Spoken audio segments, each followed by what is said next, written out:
Anytime I was visiting my grandparents, I'd often find a way to slip away into the basement to explore the interesting stuff they've collected over the years. He had the typical things that old people might collect, such as clothing, boxes, old bikes, trinkets. One thing that always caught my eye was my grandpa's old chest. It was one of those antique ones that you'd probably imagine had a bunch of old World War II souvenirs in it or something. It had a giant padlock on the front of it, so I never got a chance to see what was inside. I always enjoyed getting to hang out with them. We'd often watch TV shows together or bake cookies together. One time I was visiting with them, and we were all sitting down to eat dinner together. I remember asking my grandpa about the chest in the basement, but he'd just make a joke saying it just had some old bones in it. I brushed it off and figured it was stuff he didn't want his grandkids to touch or mess up. But that was a long time ago. My grandpa recently passed away this week, and my family and I were at his house, trying to pack up his belongings and either get rid of them or decide if we wanted to keep anything.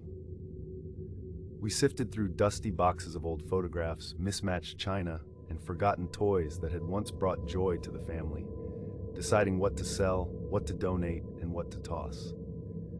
One of the items we stumbled upon was that old chest. Like I remembered as a kid, it still had a giant lock on the front of it. We considered maybe just putting the entire chest for sale as a surprise sale.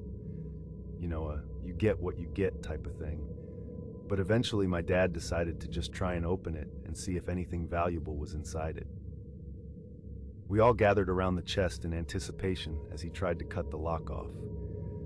After what felt like 20 tries, the lock finally snapped off and fell to the floor with a loud thud. My dad inched forward to lift the chest's heavy lid. The creaking of the hinges echoed ominously in the quiet room. As the lid rose slowly, our breaths caught in our throats, building suspense with every inch it revealed. My mom let out a loud gasp. We were met with a sight that sent shockwaves through us. Crammed inside the chest lay a horrific collection of old bones. Skulls jutted out, their dark, empty eye sockets staring into oblivion, surrounded by a jumble of arm bones, femurs, and rib cages. We stood frozen, the reality of what lay before us sinking in with a chilling finality. My first thought was maybe it was a collection of animal bones since he used to hunt, but the multiple skulls were obviously human. At this point, my heart was beating out of my chest, but what made everything spiral was when my mom pointed out some newspapers tucked away on the right side of the chest. My dad pulled them out and started reading them. My stomach turned into knots when we saw the headlines, each one similar. Missing boys, missing girls, missing infants. My grandfather wasn't joking after all.